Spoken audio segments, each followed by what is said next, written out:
Babaji, in the past, last time we were together, we spoke about the early days of Babaji's life, and we were hoping during this session to discuss the years that Babaji spent in Swamiji's ashram, please.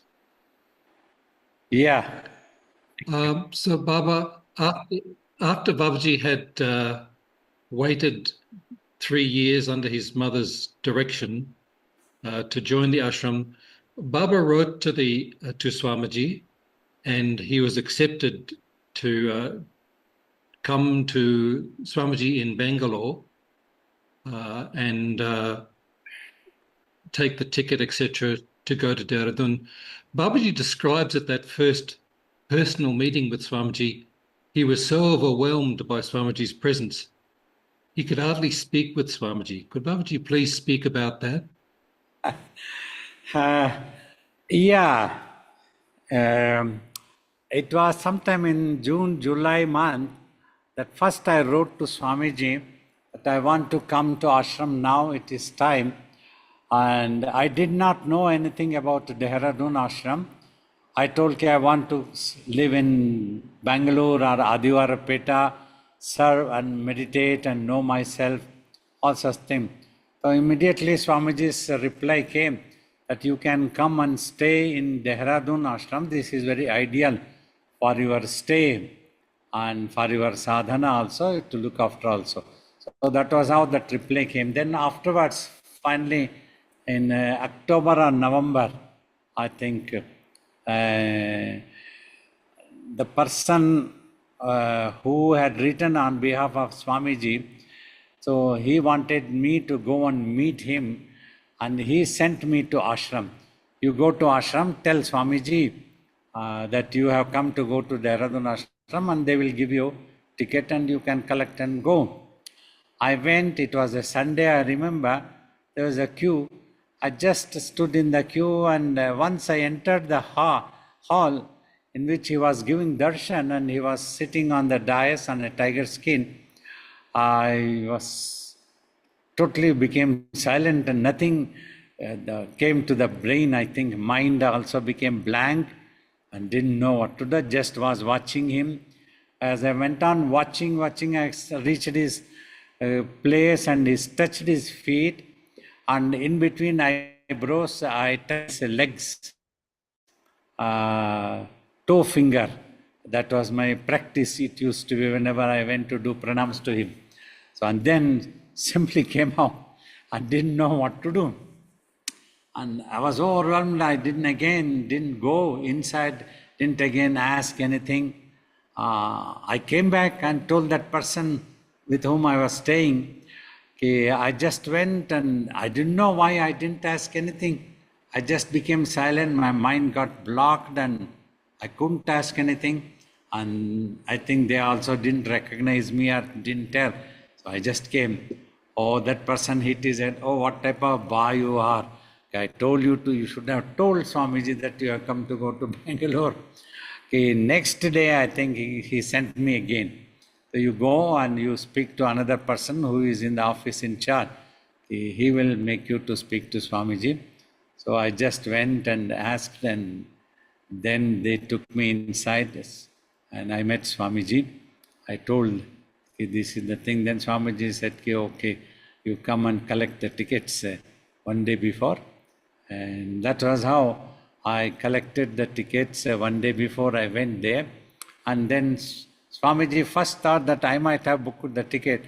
I told him, I don't have any single penny with me. I need Swamiji's help. Then Swamiji said, okay, we will book the ticket and tell you. Then next day I went, then they told me 13th was the date that the ticket was booked, and that person in the office, he had booked. He said, on 12th evening you come. This was in November 1974. You come and collect the tickets. So I went there, and after I met Swamiji, he said, in the office they will give you ticket, and they will also give you 100 rupees for your wayside expenses to reach until Dehradun, because the train ticket is only up to Delhi. From there you need to buy another ticket and go to Dehradun. Taxis also go, share taxis. Swamiji told, you go by shared taxi, it will be better for you. So like that, then I came out and sitting. That was when I remember Swamiji's mother came. Oh, she spoke to me and she was calling that office person. He had gone somewhere nearby to buy something, I think, and she was restless. Oh, this boy has come from a long distance in Bangalore. He has to go to the other end of Bangalore. Why don't you give him his money and ticket and send him? You are making him wait. And he was shouting that person's name. Then she took my hand and took me outside in the veranda. Lot of ladies and devotees, others were all sitting. She told about me. This is the one Swamiji has taken him and he is sending to Dehradun and he is very lucky. Adrushtavantudu, she said. Adrushta means Bhagyavan type. The luckiest person. He is very fortunate. Rather, I would use the word fortunate. He is very fortunate, Swamiji said. So that day I still remember. That was the last time I met Swamiji's mother. She was so affectionate and she proudly said as if she was talking about her own son. And then she said, afterwards they came and gave me the ticket. Then Swamiji's mother said, after collecting the ticket, go one more time to Swamiji, tell him that you got the ticket and that you are going. And I went inside and told Swamiji, yeah, I'm leaving now. I got the ticket. Tomorrow morning is the train for me. Swamiji said, very nice. You look after the ashram carefully. You have to be. This word also I did not understand that I am supposed to look after. I am going to be the alone there. I thought other many people will be there. I am the junior most just going. By the time I learn, it will be a lot of time like that. So then finally I came and 13th I left. And 15th of November, I reached Dehradun in the night time. So that was how I landed in Dehradun ashram. It is in this year, November, it will be 52 years. How time has passed by so quickly. I cannot recount anything. Nothing is in my mind now of all this time that has passed by. So it is just like a dream sequence. Within 2 minutes, it has finished.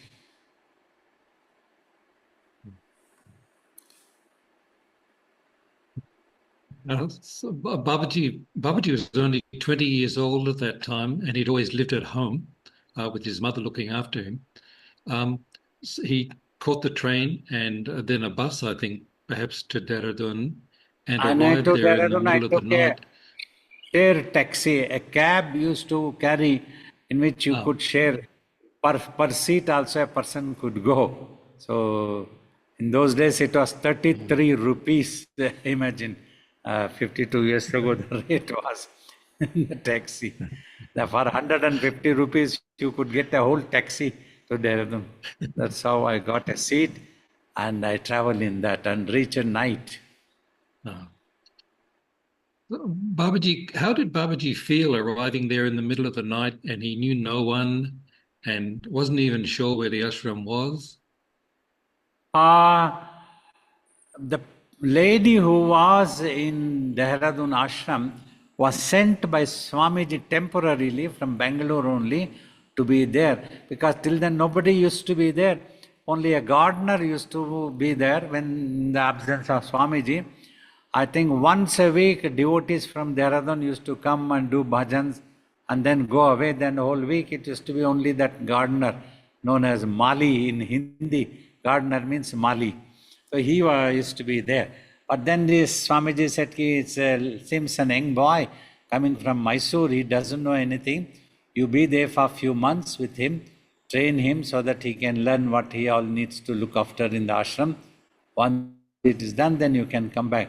So like that, I knew that some lady is there, an old lady is there. And that lady, she was quite an old lady, around 60, 65-year-old. But by seeing the name in the letter, she thought that I am also an old man. She didn't expect an young boy would be coming to live in the ashram. And that night when I got down the city bus, after reaching Dehradun, I came to the city bus stand. That office person in Bangalore had guided me how to go and take the city bus. Last bus was available which was going to Rajpur. I told I have to get on at Balayogi Ashram, Vijay Lakshmi Pandit's building. That was the bus stop.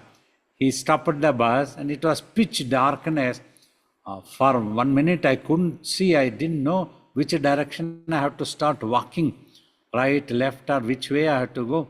Then opposite at the Vijayalakshmi Pandit's house, the watchman came out. The light was on with a torch. I requested him, do you know where is Shiva Balayogi Ashram? He said, you just go a few steps and you will see that one. Can you show me the torch a little bit? No, he said, I cannot come out. I have to be here only. He said, okay, then I started walking with a small suitcase and a small bed in my hand. Just walked and slowly came. The gate was wide open and the light was in the portico. I didn't see any board at that time near the gate. It used to be on the building, I think. I couldn't notice in that midnight. Slightly scary. Should I go inside? What if some dog is there? What if anybody objects? This is the ashram? What is it? So I just walked slowly, and I came to the portico, and the door was bolted from inside, and I knocked that door, and this lady Tilakama opened. And I told her, I am Srinivas Dikshit, I have come from Bangalore to stay here. She was damn surprised. You look like a baby boy. And I thought it's an old man coming from Mysore to stay in the ashram. What has happened to you? Why have you decided to come to the ashram? She also asked the same question. In this young age, why do you want to come and stay? Have you run away? I said, no, I have told my mother has permitted. So that's why Swamiji has sent me with permission. And I came and sat and I told her this is the one. That's how she opened. So that's how I reached. So vividly, I remember that night in 1974. Many of our boys wouldn't even have born at that time, probably, who are young today, going. It's such a wonderful memory, that's such fond memory. And it was like coming to Mount Kailas for me, landing in Lord Shiva's place. I was happy that target I have met, means where I needed to come, I have come. After that, there is nowhere I need to go. No other pilgrimage is there. That's what I always felt. Even today also, only Swamiji's ashram is my pilgrimage. Thank you, Babaji. Babaji, did Swamiji give Babaji any instructions on what to do at the ashram? No, when I left Bangalore, just one sentence, look after the ashram well. He smiled and said, that's all. Swamiji would talk very less and little, a small sentence, a few words, like that only you would tell. That was enough for me. It was like a command. It was like a promise, which I need not have had to utter from my mouth that I promised. And he also didn't ask me for promise. But even today, it's like a command of the master, and as if I had promised.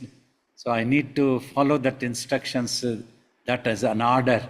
That's all my duty in life. I feel that as long as my body has some strength, a little bit, that I can stay and work to look after the Dehradun ashram, work there as a servant of Swamiji. Even today the same temperament is there and same love for Swamiji. It never diminished even a little bit. Nothing. It is the same thing. I feel the same thrill. Even like when I come to South and go back to Dehradun, when I see that veranda, that place, the same thrill happens to me for a while. Then I settle down peacefully. Thank you, Babaji.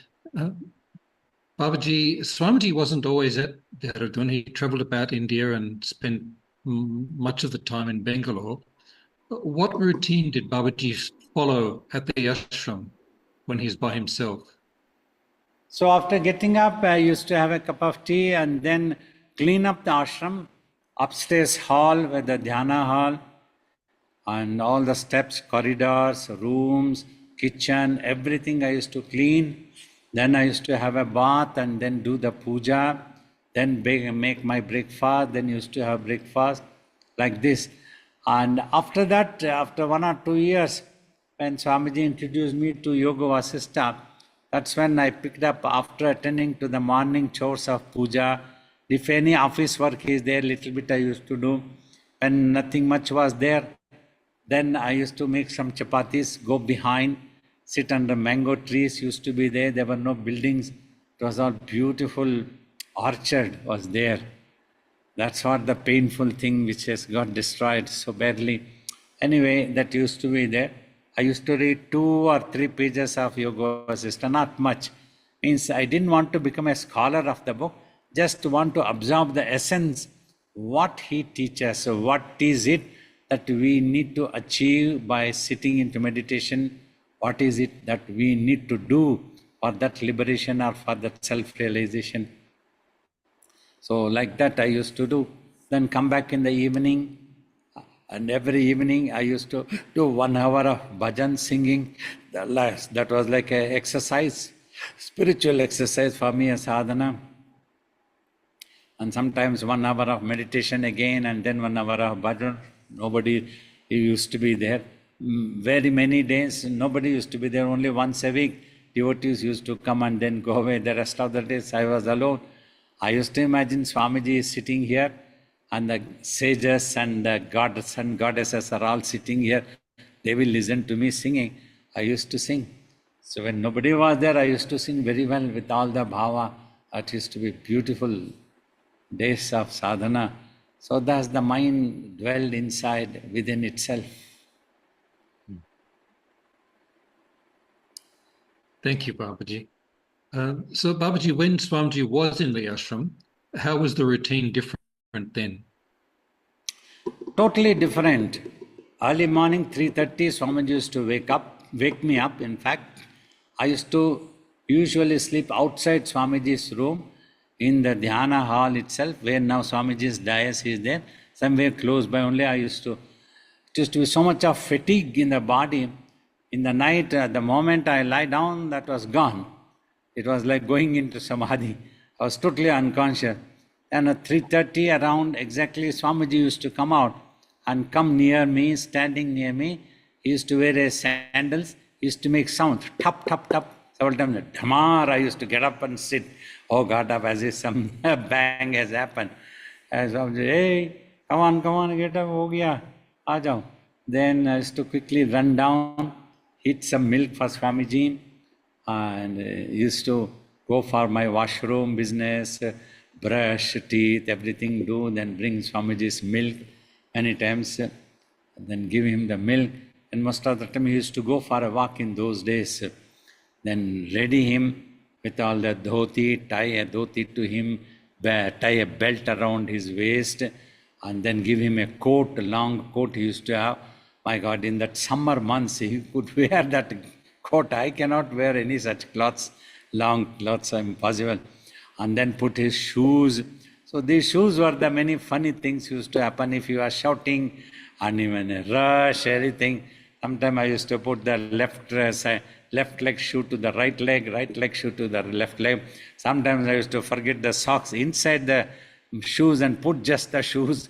And after walking, Swamiji would notice, hey, Badmash, what have you done this? See, like them. So many days afterwards, 2-3 years later, some devotees used to come, some army officers or somebody, VIPs, they would come to walk with Swamiji early morning. So first round I used to make tea for all of them, for Swamiji. Then once they had ready Swamiji, and then fill up thermos with water and the thing, then walk with Swamiji. Used to go behind to the riverbed and sit there. After he used to sit, then I used to run up, because he was to ask me to bring another cup of tea for everybody. So then we used to come. Very often the gas was a very big thing. We used to have only 1 cylinder at that time, and I had to struggle with the kerosene stove, pumping it, and very difficult. Or sometimes the firewood, heat the water, put the tea leaves, then milk and prepare tea. And 3 or 4 thermos I used to fill up tea, then take as many glasses. In small buckets, steel buckets, you take some water, so for all of them to wash, like that, then carry down. So all this time, it used to take some time, half an hour, 45 minutes, like that.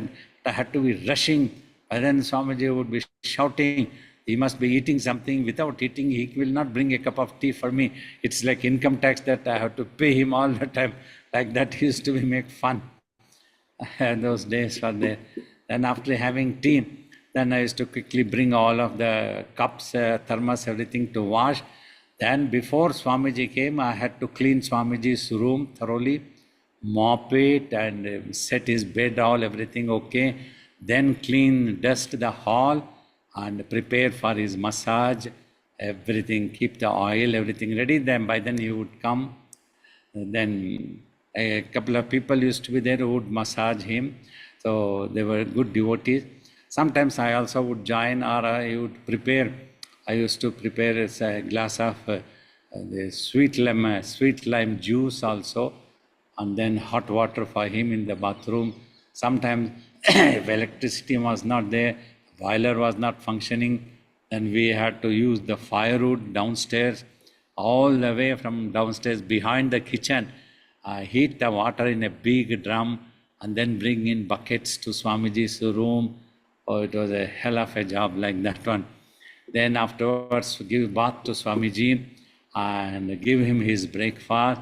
Then he would go to sleep, be with him. So fan by hand, if the electricity is not there, electricity is there, then put the fan. Then by that, I would come down. Then I used to have a quick bath. Then I used to have my breakfast at 12 o'clock. Lunch time would be my breakfast time. Then the lunch time, actual lunch would be around 3-4 o'clock. Then by the time, then I would come. Lot of letters would come in those days. There were no emails or cell phones were not there. So many letters. And I used to carry everything and give one glass of buttermilk to Swamiji. Then read all the letters to him.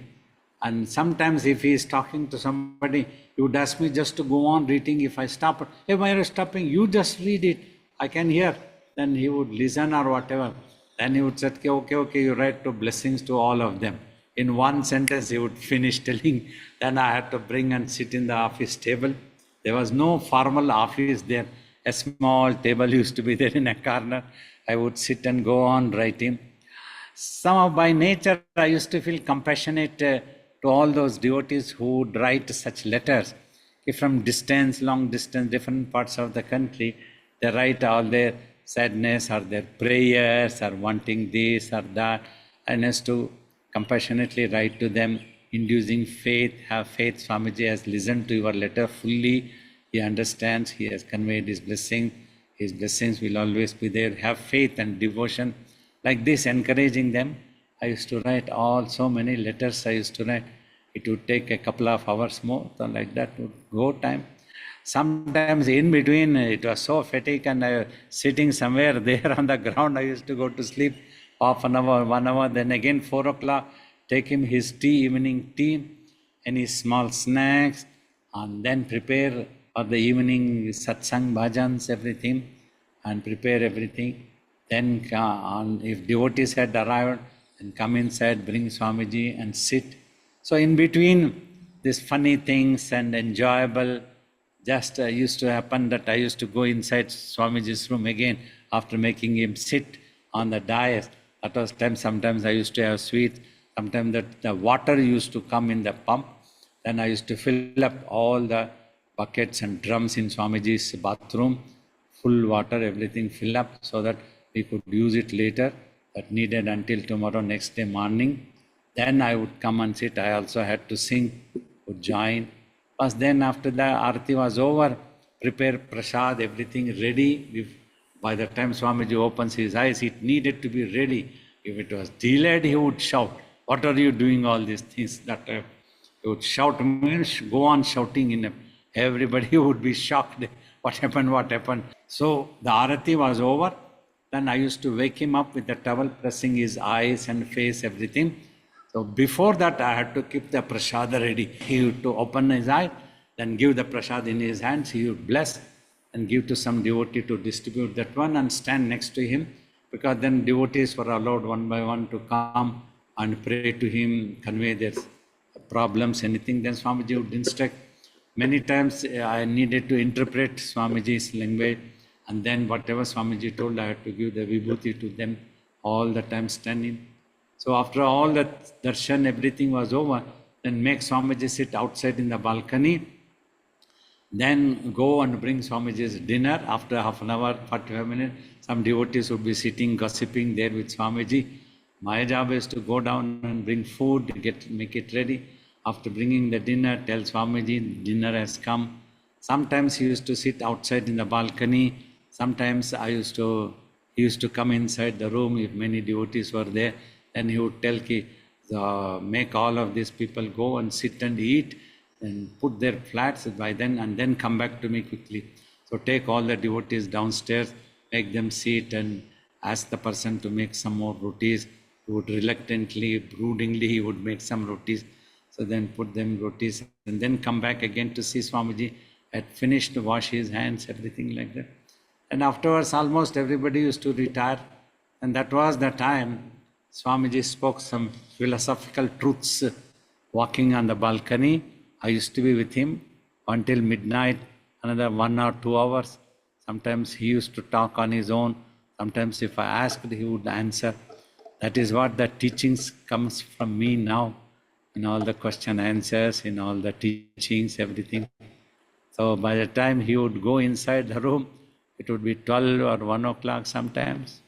Then within 1.5 hours, within 2 hours or 2.5 hours maximum, 3:30 he would come and wake me up next time.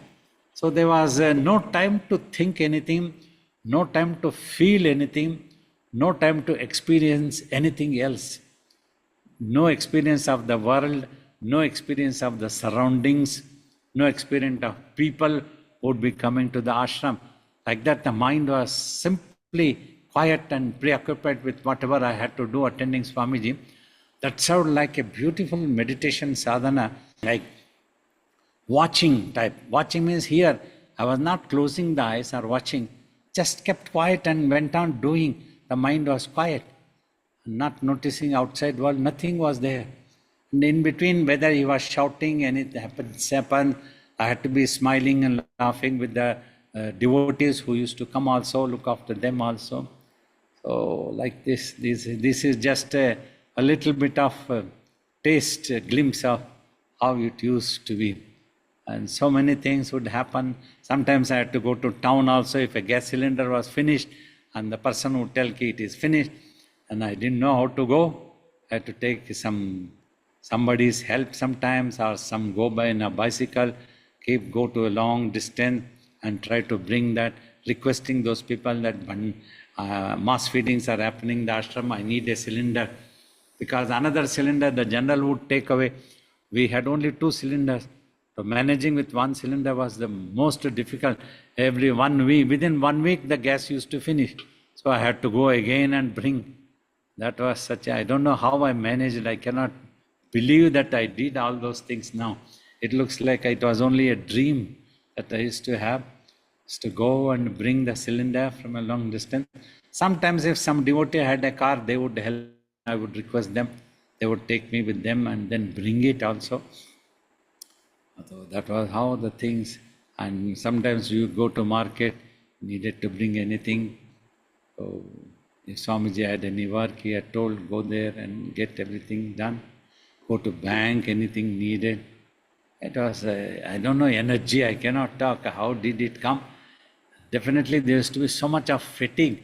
Wherever I just sat, I used to go into a sleep samadhi, yoga nidra. That used to be a real yoga nidra for me type of thing. And then somebody would wake me up, Swamiji is calling you, come. So this is somewhat a little bit of glimpse how the days used to be. Thank you, Babaji. Babaji, within a few years of Baba joining the ashram, Swamiji asked Baba if he'd look after some mentally challenged boy. Could Baba describe that experience, please? Yeah, I think in 1978, he had a devotee's family in Mysore, and the boys' brothers were known to me also.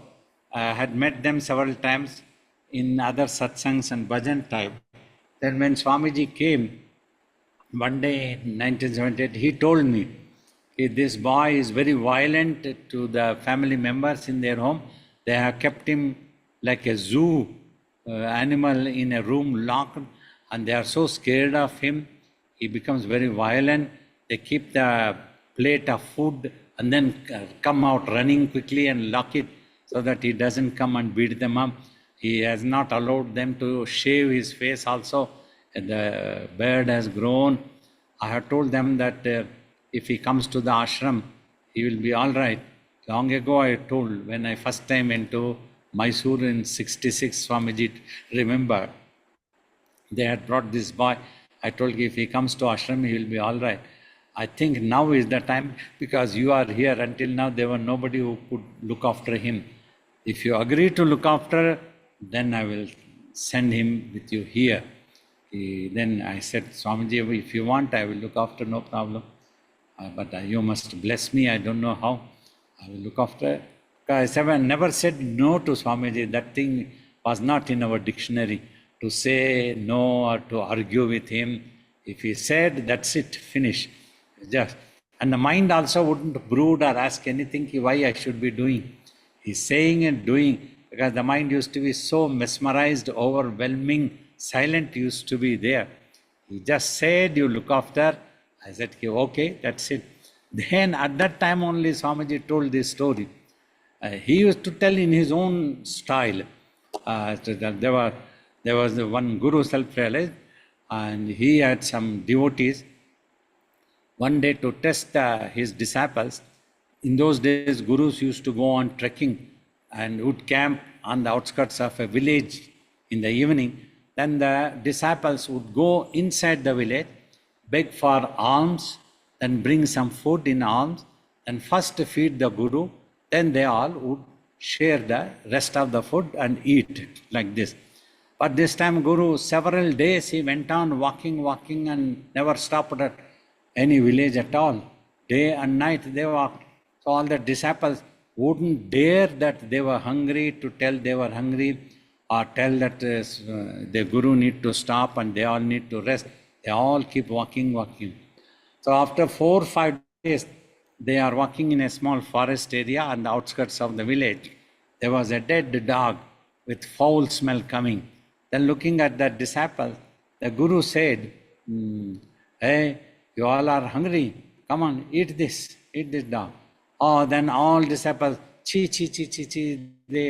They hold their nose because of the foul smell. They couldn't tell the Guru is testing or what he is saying. I don't know. This Guru is really mad. How can we eat the foul smell now? Only one of the disciples who was very dedicated, he goes, just because the Guru said, he doesn't think anything. Goes, puts his hand and starts eating. The moment he started eating, it all became halwa, Swamiji used to tell. It became halwa and he ate, that disciple ate it. And like this, when he listened to the Guru's instructions, simply with total faith and blindly, miracle worked and it came. Other disciples said, God, if we also had listened to the master, we would have had the halwa and we would have got good name and appreciation from the master. Then master thinks, another lesson he wants to teach the disciples. Not always that you simply blindly follow. You need to take the Guru's instructions properly, blessings like that. Then they walked for some more time, few more days. On the outskirts of another village, they camped, and the Guru said, hey, look, on the tree at a distance, there is a ghost is there. It is supposed to get liberated when it comes in contact with me, and I will have to bless. So if any one of you can bring that one. All disciples run quickly. The master has said, we just go and bring it. But it doesn't happen easily. That ghost beats them up and drives them away. This disciple understands. He comes and prostrates to the master. Please tell me how to look up, bring this ghost. It is very ferocious. It is not like eating the foul smell dog. This is a different case. You have to tell. Then the Guru tells, quietly go, keep talking sweetly.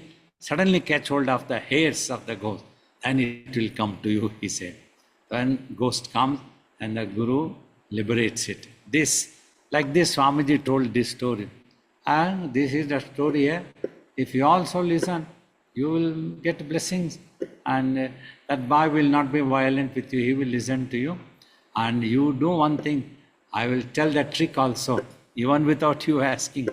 So, look, threaten him. I have not beaten, but now I am going to beat you. But you don't have to beat him. He will listen to you. And tell him, if you don't listen to me, I will send you back to Mysore. And he will listen to you. I said, okay. So that was how Swamiji made me to look after that. Later, I also went to Bangalore in August. Then I think in October, November, he sent with me. We took him to Dehradun. For 13 years, he stayed with me like that. Many things we taught him, to water the plants and lock the gate and unlock the gates, like that all he used to do. He became, I don't know, somehow he became so much attached to me, even throwing the dustbins, trash out on the behind, where I have shown it. If I tell him, he would do that. Sometimes when Swamiji would come, when other devotees, if anybody instructed him, he would just lift the bucket, a trash bucket, and keep it back. No, I cannot do. Then they used to call me, Sidhu, you have to come and tell what magic you have done. I don't know. I haven't done any magic. I don't know. Swamiji's magic, His grace. Hey, Satisha, pick it up, throw the trash and bring back the bucket. Quietly he would go, throw the trash and bring it back like that. So, like that, this was how this boy came and I could look after. But my mind, not even once it thought why I should be looking after this mentally challenged people instead of meditating. There was no imagination for me what type of life I need to have in the ashram. I just wanted Swamiji. More than that, there was no other imagination. And I was flexible. Whatever work was given, whatever came in front of me, I used to simply do it. So that was important. My mind was totally silent. So it never felt anything of the difficulty or tiring or stress. Any such thing was never suffered in the mind. Thank you, Baba. That's so beautiful to hear. Babaji, Swamiji showed Baba a great deal of affection, but also his guidance could be very, very strict. Could Babaji please speak about that? Many times, but he used to shout for small things. We used to shout. Sometimes, even if it is a mistake, he wouldn't say anything. But sometimes he used to keep shouting at all the time. But it used to be only for, say, if he used to shout for half an hour, and sometimes he used to ask me to get out of his room also, don't show me face. Then I had learnt, I used to come out of his room, go down, have a glass of water, and come back to his room. Means by then he would have forgotten. That temperament would have gone. He would be smiling. Sometimes he would feed me with some sweets. He would be talking normally. He would have forgotten that he had asked me to get out also. That was one sad pain I saw in his life. Many devotees very close to him, they left and went away. I thought Swamiji shouted at them once. If only they had come in front of him, he would have forgotten. He would have forgiven totally. If they had asked for forgiveness also, Swamiji would have melted down. That was Swamiji's nature, compassionate nature. Means, suppose he would have shouted at you and you would have got threatened or egoistic or any humiliation, then you would like to go away, you would have gone. That was it. But instead of that, if you had come back in his friend, you would have forgotten what he told you. That was the amazing that here is the self-realized yogi. Because Swamiji used to tell, you see, even knowingly or unknowingly also, a yogi cannot harm anybody. Even if I slap you, it will be beneficial. Your karmas will be washed away. Even if I scold you, it will be like that. Swamiji had told once, I remember, like that is because the mind is so pure consciousness. There is no imagination, no such neither attachment nor hatred, nothing is there. But many people didn't understand who were close to him. This was a surprise for me. What is the human ego? How they were so close, they were so VIP devotees, would sit hours together with him. But one incident happened. They went and they did not come back. For that, another time, when Swamiji was talking to me in the night, he said, you see, two things. On one side, the Guru is there, on another side, Ahankara, ego. He told me this in the midnight hours. Now you choose when an incident happens, something happens, whether the Guru gets annoyed. You choose, you want the Guru or is your ego more dearer? Which one is dearer? See, many people, ego is dearer. They abuse me and Guru also and then go away. This was when I was in Bangalore, one close devotee for long years. He was a doctor. Some incident happened and Swamiji scolded and he abused Swamiji so badly and went away. This Swamiji said, which one is dearer? That's what people choose. This is such an important philosophy, spiritual truth. Ego one side, Guru one side. Guru is needed so that we can get liberated. We need self-realization. We need to serve. We need to love unconditionally. Unconditionally means under any circumstances we love Swamiji. Whether he loves or not is no problem. Whether he cuts us into pieces or not problem. Anything is no problem, but we want the Guru. But many people, Swamiji said, ego becomes so dearer to them and they have abused me and gone away. We saw it in our life. This is such a sad surprise. The prarabdha is such an amazing wonder. What happens to a person so close to him, but when ego becomes dearer, they leave the Guru and go away and they never come back and they lose the spiritual path also. They become annoyed with Swamiji, they have abused Swamiji, so many things, or at least they have forgotten Swamiji. Something like that. They have done something wrong to acquire more karmas. That's what Swamiji used to tell Kig. Even if somebody abuses me, if they come in front of me, if I scold them, their karma can be wiped out, he used to say. This was all the spiritual secrets and philosophical truths which very difficult for any ordinary person to understand. So we saw that. I used to wonder, what happened to this person used to be so close? 100 times, 1,000 times we used to get such scolding, such humiliations, because it all became very common. It was just like every day he giving a laddu. Equivalent to that laddu was a humiliating or scolding us, like that it became. Means that attachment, that relationship became more binding, more bonded. That bond of relationship became more closer with him. Even today, no disturbance. So sometimes in my mind I used to say, you try whatever you want to try, Swamiji, you cannot disturb my mind, I will love you. Come what may be, you cut me into pieces. That was how. Once he was telling a devotee, I look at my Chinu, I cut him into pieces and throw him into the river. He will join and he will come back. A person should be like that, no ego. This is a great philosophical truth. If one can understand the guru and disciple relationship, the liberation becomes so easy, and self-realization also is not far away at all for anybody. The guru who teaches you the highest knowledge without charging for that knowledge, and he teaches, imagine what a great donor that the guru is, a donor of such knowledge and wisdom.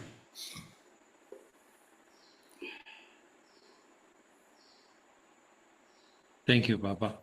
So Babaji, from the outside, it might look to an observer like if a normal person was in that state, they would be unreasonable and out of control. But actually, even in that state, Babaji still, it's like a surgical procedure that he's performing. It's still very precise and controlled. Yeah, you see, it was like throughout, whatever traces of ego would have had been in our consciousness, he removed it by this surgery. Means, for another person it would appear as unreasonable, harsh, but that was the real compassion. He was just like a surgeon is compassionate to the patient, that's why he performs the surgery.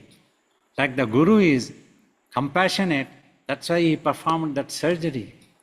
Knowing that this is my boy, and I want him to be on the right path. That's how he told me one. You take my beating or scolding, then the world will not point out at you a wrong figure. I will make you perfect. So that, imagine the effect of that surgery a Guru performs. This is the rarest of rare thing in Indian culture, coming from ancient times, very, very ancient time immemorial, a Guru-disciple relation. In olden days also, Swamiji used to tell in Gurukulam, when students used to go on to learn, they would be from all walks of life. Some could be from the royal family, some could be from rich families, some could be ordinary. They all were treated equally by the Guru in the Gurukulam ashrams. And the first thing the Guru would teach them or wanted to do the surgery was to remove their egos, bring them equality and bring down that ego. Until then, they would not even initiate the disciples into the sadhana until the ego was not complete. Such was the importance given by Gurus, and they used to take care that this ego needs to be. Present day generations, it's difficult, we cannot treat like that one. After my tapas, jokingly I told, this is the time the Guru needs to be careful that the disciple doesn't get annoyed with him. I told this. But our times were different. We were careful that the Guru shouldn't get annoyed. So, but that is the difference. Ego and the Guru. Guru is the knowledge, wisdom of the ultimate truth.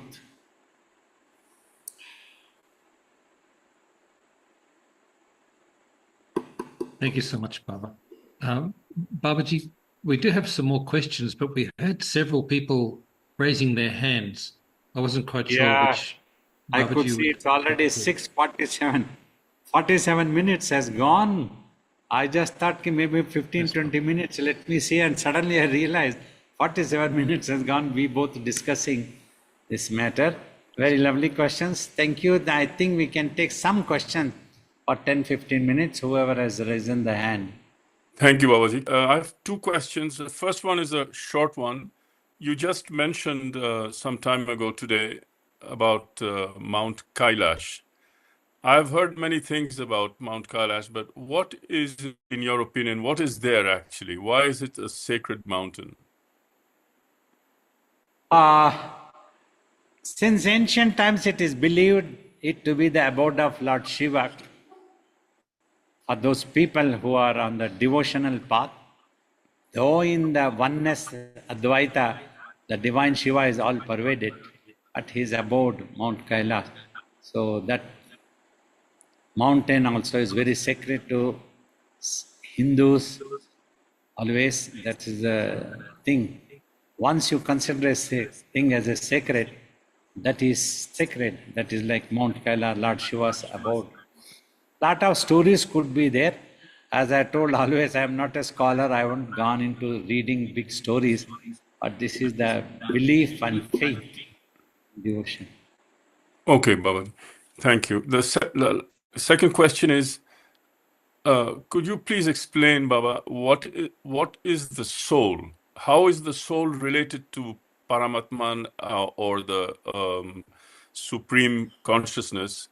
And how can we connect ourselves consciously with the soul? You see, in a simple language, The clue is your own mind. That is the first thing which is available. Yet you are unable to be aware of that because that mind, which is that soul, is now in the form of mind, totally preoccupied with its own imaginations. So Okay. that is the meditation is, sadhana is done that you achieve the silence. When you achieve silence, another clue is that all thoughts disappear, visions, but one thing is always there which will not disappear, is a reality, is the consciousness of your existence. The I is there. The rest all appears to be like space. With the naked eyes you cannot see, only you can feel. So now if this mind, which is pure consciousness, is a droplet, its ocean, its ultimate truth is what is supreme being, Parabrahma, all pervaded. So that is the connection. To connect with that one, if your mind becomes silent as possible, then it goes towards its ultimate truth only, to merge, to get connected. If it is into imaginations, it is extroverts, away in imagination from its divine.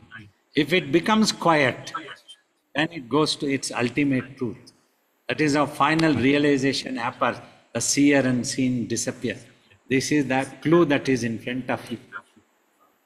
Yeah, thank you, Babaji. Today is the 48th anniversary of initiation into meditation for myself. It's the sacred day for me every year. Wonderful.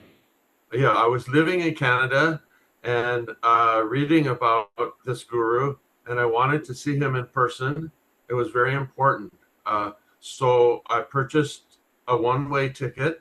I had about $25, and I flew to India so that I could be with him in person. And when I requested a darshan almost immediately, and I was granted permission, I sat in front of him and my mind went blank. I could not one single word could come out of my mouth. And similar to your experience. And my question is, I just want to say one other thing real quickly. When I first met you, and even now today, if I'm in a meditation camp with you, I have a very difficult time getting a question out. It's just my mind goes kind of blank. So my question is, why does this happen? Why is it that the mind just can't even think? Your mind with total faith that it has developed such attachment to Babaji, so it goes blank because of that attachment. Faith develops automatically and the mind becomes totally silent. And there doesn't seems to be anything to ask. You just want to be in that presence, want to be watching. That's when your mind becomes quiet. That is all that is needed. All sadhana, any type of sadhana, any meditation, is start only to silence the mind. If the mind becomes silent, you have nothing to ask. Yeah. Can I get a blessing from you today? Yeah, certainly. All our love and best wishes and blessings. Take care. Namaste, Babaji. Yes. My question is, what sort of relationship should we have with the body? Like sometimes I look at myself and in sports, I cannot do something that I used to be able to do 15, 20 years ago. So similarly, something will happen after 10 years, another 15 years. So what sort of relationship should we have with the body without getting too attached? You can consider you are the dweller in this body, and this body is the area in which you are dweller. Like in Bhagavad Gita also, Kshetrajna Yoga, he explains this, Sri Krishna, the Kshetra is the body, it is the area, and Kshetrajna is the dweller in this body. So you can have this for a while until you completely go into an advanced sadhana tell that. And you have obtained this beautiful chariot called human body, which has given you the consciousness of this world also. So utilize this to live in this world, a life that you would have selected or made a choice for yourself. While doing so, don't get too much attached to the world. Remember the impermanence of the universe all the time, including your own body. Before that, there is an opportunity for you to settle in yourself, in consciousness. For that, you do sadhana and then live your life. This way you go both ways. Both you look after the body's health also, look after yourself also. Our best Thank you, wishes. Pranam Babaji. My question is, what is the importance of brahmacharya for meditation technique like Jangama Dhyana?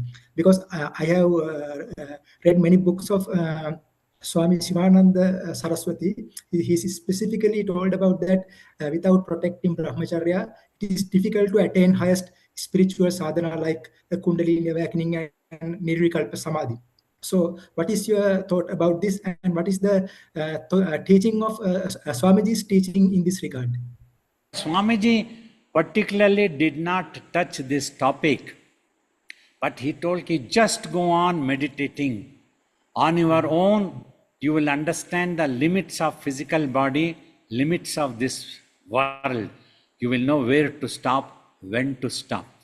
The basic idea is, any such thing of the world or the body or body urges must not drag your attention too much that you are unable to pay attention to the self or to itself in the silence. Then your sadhana gets disturbed. As long as you are able to keep the mind into the sadhana, then slowly you will learn how much that you can indulge in this world in a limited way, when to stop. That much should be good enough, Swamiji used to feel. When you reach that height, when finally now you have to go for the Nirvikalpa Samadhi, by then you would have given up everything of the world automatically. Thank you, Babaji. Babaji.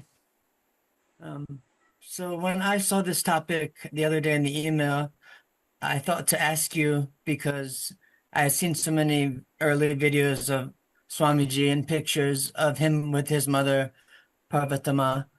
And so I thought to ask you if you had spoken with her, and you pretty much answered that in your first statement. But I just wanted to ask a little bit more about, if you had spoken with her a few times, or what was she like, and. Before that, one more time, at least 1 year before that, and I used to come from Mysore to see Swamiji.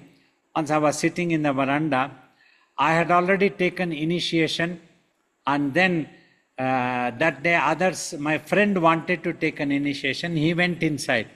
So I didn't know what to do. I was just sitting in the veranda. So Swamiji's mother came to me. Why are you sitting inside? You did not go inside to Swamiji. I told him, Ma, I have taken initiation. She said, no problem. Still you can go and sit in front of Swamiji. Every time you sit in front of Swamiji, you will get rejuvenated in your mind, she said. Like that.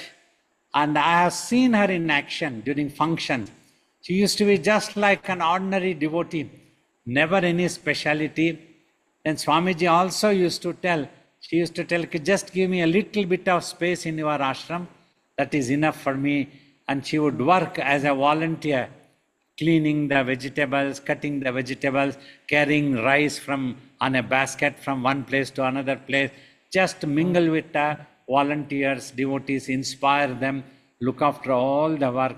She was very simple and affectionate. She showed affection, love to all devotees who would come, like that one. She was a wonderful lady and never showed any ego that her son has become an ego. She was the same old lady. Wonderful. That's beautiful. Thank you, Babaji. Very good. Hey, Babaji. Okay, Yeah. I have a question. And I've been probably meditating with you now, probably about a year now. And I've gotten very far with it, but some of the pointers that I'd like maybe more help with. For example, when a narration starts in my mind, I find that if I can slow down the words, eventually they lose their meaning, and I let that one go. Other things that might happen, well, I might fade out for a second, and then I come back, and I have to take a deep breath and straighten back up, things like that. I'm really intent on letting this all relax so that I can experience samadhi. And Yeah, I guess I this want is more a- pointers. This is a good way that you are dealing with. Slowly, you just watching those thoughts is the same of what you are talking, that you reduce your indulgence or getting engaged with those thoughts or things coming. Yes. Then it loses its meaning. When it loses its meaning, they will disappear. Like that, you go on practicing more and more, then one day you will definitely achieve. Our best wishes are with you, my blessings. There's one more thing that I'm having more trouble with being a musician is a melody starts in my mind and it just stays. That's the hardest thing I'm having. Yeah, that's because long practice as a musician, this would be there. Here Yes. also, without trying to analyze or feeling bad why it is there, just remain Yes. focused on that sound effect. Then it will also Okay. go away, disappear. As long as I you get it. don't get engaged or analyzed, then it will go.